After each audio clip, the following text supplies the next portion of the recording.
but that's what you could be doing with a used dishcloth. So switch to Bounty for a more hygienic clean. Unlike used dishcloths that can redistribute residue, Bounty keeps your surfaces cleaner. Bounty, the quicker picker-upper.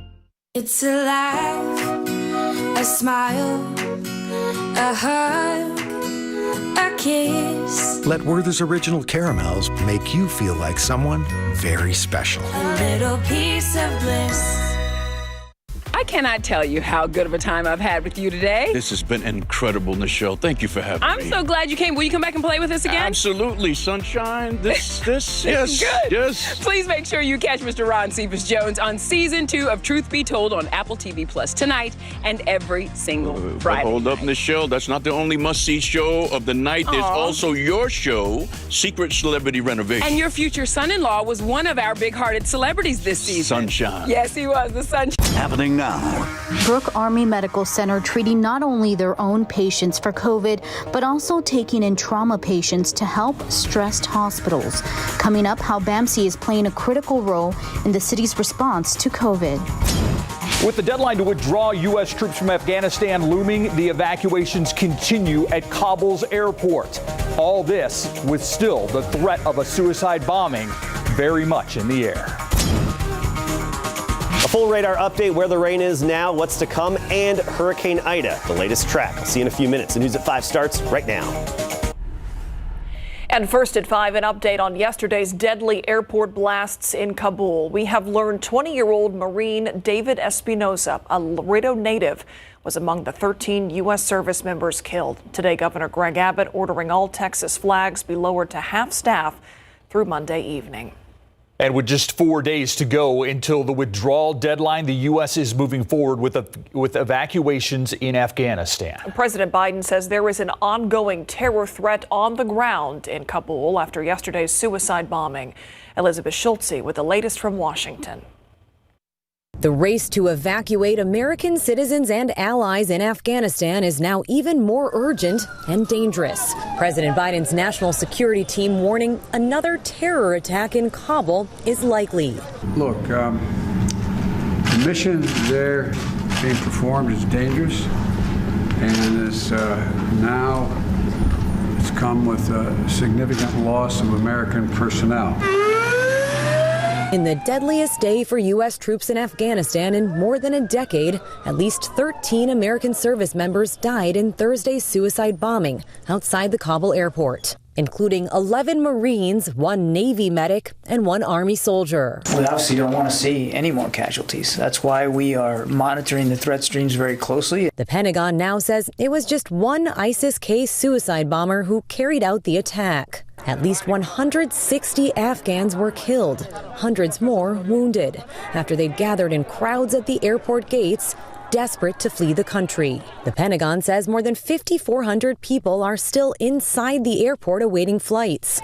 U.S. officials still screening some arriving at the gates as the clock ticks on the president's August 31st withdrawal deadline. We have the ability to include evacuees on U.S. military airlift out of Afghanistan until the very end. In an internal note, Secretary of State Antony Blinken thanked the diplomats involved in this massive evacuation effort, but he didn't say if the U.S. will keep a diplomatic presence in Afghanistan after the withdrawal deadline. Elizabeth Schulze, ABC News, Washington. Here at home, Brooke Army Medical Center is playing a critical role in the city's response to COVID. The hospital not only treating their own patients for COVID, but also taking in trauma patients from 22 counties across Southwest Texas to help ease the burden on the local healthcare system. Our Tiffany Huertas with a look at how BAMC is stepping in to help in this fight against COVID-19. It's a significant amount of trauma patient traffic. As COVID-19 hospitalizations are at an all-time high, Brooke Army Medical Center is taking on more trauma patients to help alleviate the stress on local hospitals. Over the last couple of weeks, like we did in the last 2 surges, we have taken more of that trauma load off of University Hospital. The Deputy Commander for Surgical Services at BAMC, U.S. Air Force Colonel Patrick Osborne, says they are getting patients from facilities that don't have the resources available to treat severe injuries. We're taking all that again to support and really maintain overall the regional trauma system and allow our other healthcare partners to focus on COVID care, because everybody is really in a crunch due to this current surge. BAMC has also seen an increase of COVID patients. Our average age is younger than in the past surges, and I will say that our census is larger than it had been in the previous surges. Osborne says they are providing COVID testing and vaccines to military members, retirees, and their families. COVID testing is also available at JBSA Lackland with the capability to test in the emergency department. Vaccination site is on Fort Sam Houston, and it is quite a machine. And very well set up, very efficient. With COVID not leaving anytime soon, Osborne says they are ready to help in any way they can. Tiffany Huertas, KSAT 12 News. Let's go to one of the COVID hotspots now. The Florida governor's ban on face masks in schools dealt a blow in court today after a judge ruled school districts can impose mask mandates in the state of Florida. The governor now expected to file an appeal in the battle. Florida, just the latest in the heated debate over masks amid a surge in cases nationwide from the Delta variant. Here's ABC's Alex Stone. As children return to school, the debate over masks continues. In Florida, school districts wishing to require masks were handed a victory in court when a Tallahassee judge ruled in favor of parents who sued to overturn the governor's executive order banning mask mandates. Face mask policies that follow CDC guidance are, at this point in time, reasonable and consistent with the best scientific and medical opinion and guidance in the country at this time. All 50 states now seeing high community transmission. These maps show how in just 10 weeks a Delta variant spread like wildfire, now accounting for nearly 99% of all new cases nationwide. Kentucky deploying the National Guard to help with COVID response. The state has requested FEMA teams to help understaffed hospitals. Hospitalizations have increased every day without exception for the past 42 days, from 239 on July 14th to 2,074 on August 25th. Valerie Alvaretto is a nurse at Wise Health Systems in Decatur, Texas. Her mother was recently admitted with COVID-19. The hardest part was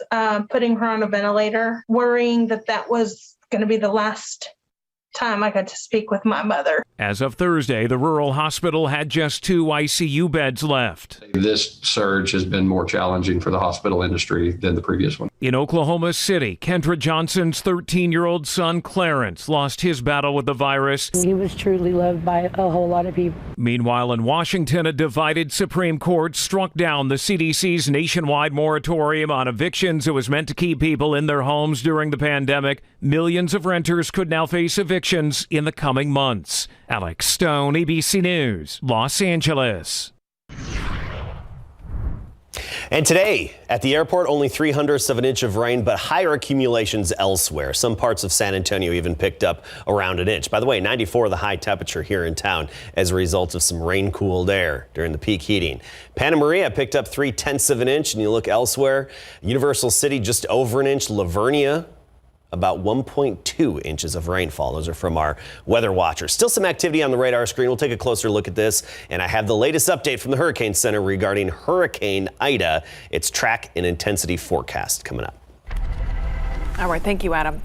We are learning more about a fiery triple fatal crash yesterday in Seguin. 2 San Antonio men and a man from Marion who died have been identified tonight. They are 48-year-old Jason Howell, 36-year-old Jason Sanchez, and 37-year-old Joseph Klein.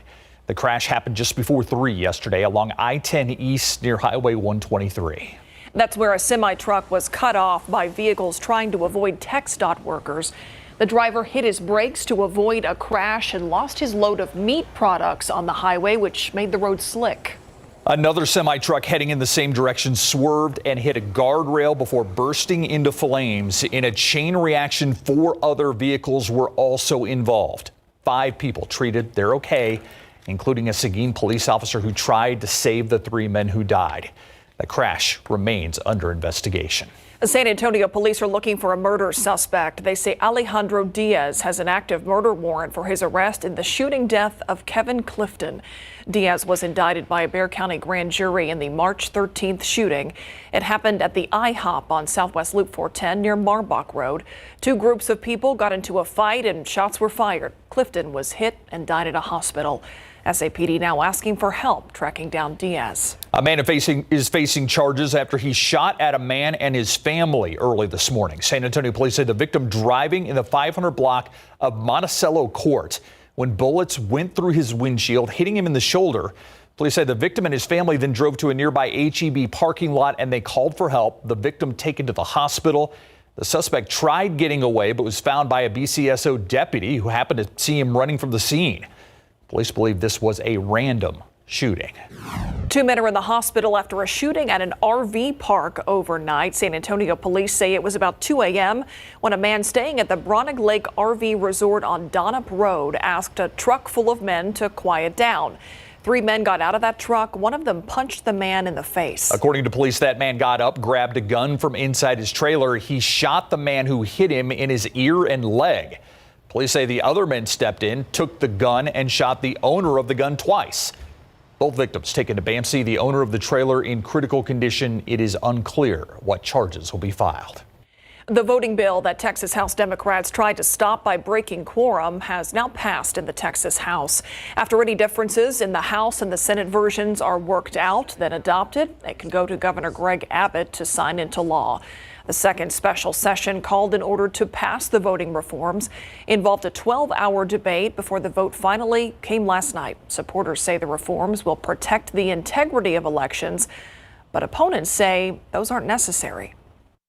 I challenge them to show me the number of times that individuals have voted and they were not eligible to vote, or they voted on behalf of someone else.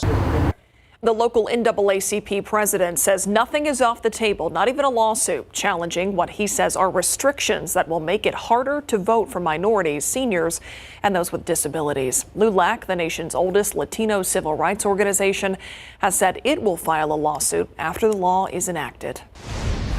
If you have a hoverboard, you might want to check the brand. More than 200,000 are at risk of catching fire, and there's a recall on them. It's the HoverTrax 2.0 hoverboards made by Razor USA. They were sold at Walmart, Target, Toys R Us, and online. The battery pack can overheat and catch fire. No one has been injured. But if you bought one of these between September of 2016 and August of 2017, contact Razor USA for information on how to return it. The U.S. Marshal's Office says there is a scam call going around threatening people that they will be arrested if they don't pay fines. The scammer claims to be a deputy U.S. Marshal and tells victims that arrest warrants are being issued for the victim or their family members. The scammer will then ask for payment to avoid being arrested. The U.S. Marshal's Office wants you to know they never call people about fines or fees to be paid over the phone. If you believe you are a victim, report the incident through the FBI's Internet Crime Complaint Center at ic3.gov. A traffic warning for the weekend. It's on the far north side, not far from the quarry area, and it will likely result in slowdowns if you're going through that area. The closure started at noon today. All lanes of traffic are closed in both directions on Nacogdoches Road between Broadway and Nottingham Road. They'll remain closed through Monday morning. That's while crews remove a large crane from a construction site in that area. They were first discovered in the U.S. in 2019, and experts have been tracking their movement ever since. We're talking about Asian giant hornets, those murder hornets. Where they were first detected, where the first detected nest of the year has been destroyed, and the big sting these insects could make on agriculture. Coming up.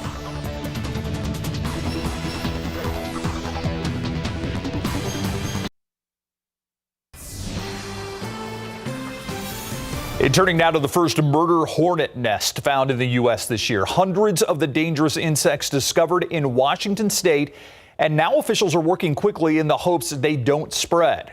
ABC's Morgan Norwood has the story from Los Angeles.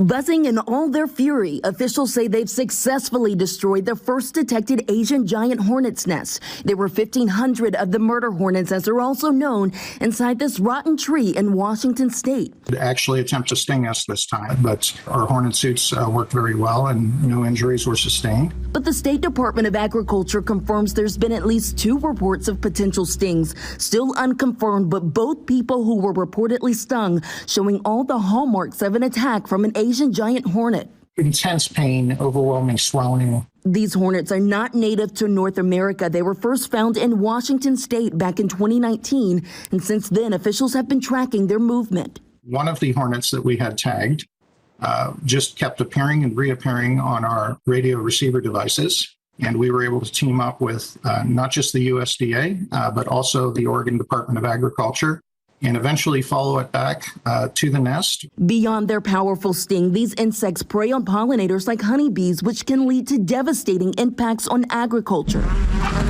Earlier this month, one resident snapping this photo of a hornet attacking a paper wasp's nest. They were simply grabbing all of the paper wasps and chopping their heads off, dropping them to the ground. And experts rely on the public to spot these murder hornets, or asking the public to report it if they see one, but to stay far away. Don't have to tell me twice. I'm Morgan Norwood, ABC News, Los Angeles. Let's take a look outside with Sky 12. We saw some good rain in some areas this afternoon. Big clouds off there in the distance, and hey, it's 78 degrees right now. Yeah, that rain definitely cooled things off, Adam. Yes, it did. Isn't that something to see that?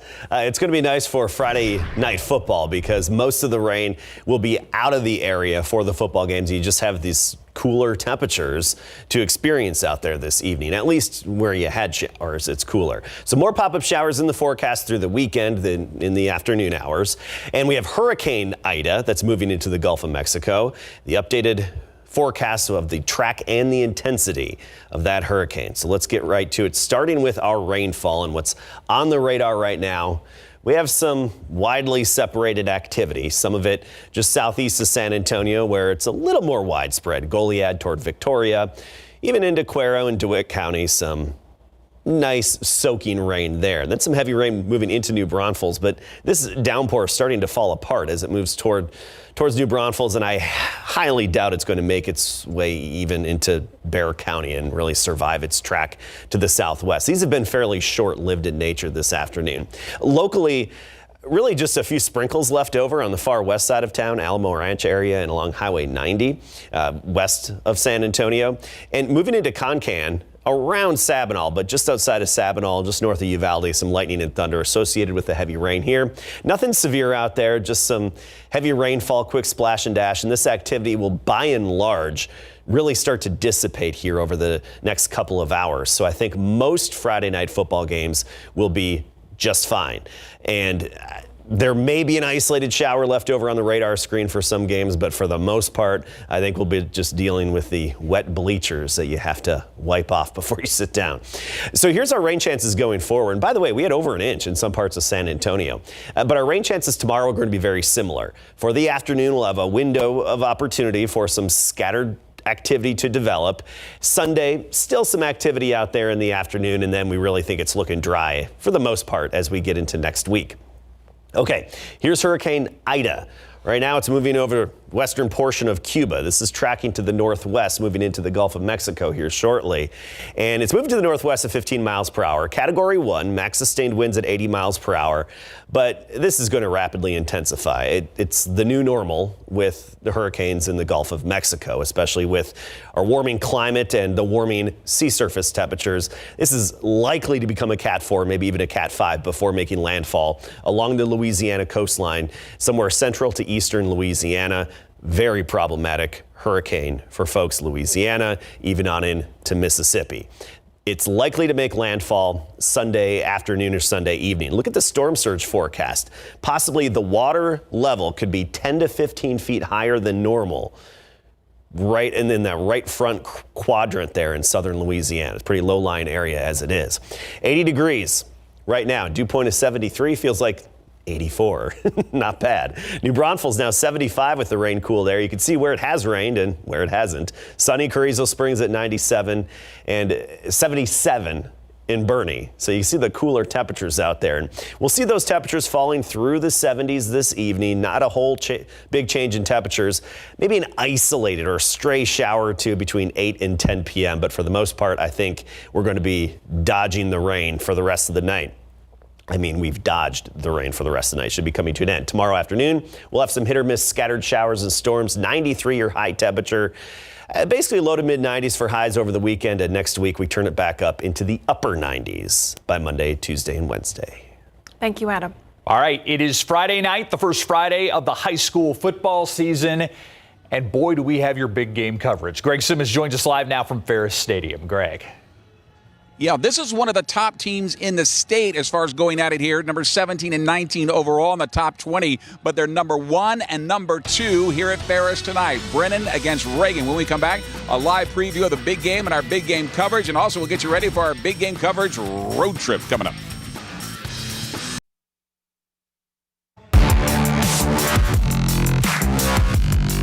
Good afternoon, everybody, and welcome live to Ferris Stadium for the big game and our big game coverage tonight. Number 1, Brennan, playing host to number 2, Reagan. In fact, it's a battle of 2 of the top 20 teams in the state. Now, the Bears come in tonight's game ranked 17th overall by Texas Football Magazine after finishing 10-2, 7-1 in District 29 6A last season. 14 starters returning, including 8 on offense, 6 on defense. The star quarterback, Ashton Dubose, had over 2,000 yards passing, 29 touchdowns in the air, another 12 touchdowns on the ground. For the Rattlers, they're ranked 19th in the state, according to Texas Football Magazine. 14 starters back as well off a team that went undefeated in District 28 6A. The Rattlers also have a dual threat quarterback in Britton Moore, who's over 1,000 yards in the air, 10 TDs, another 8 on the ground.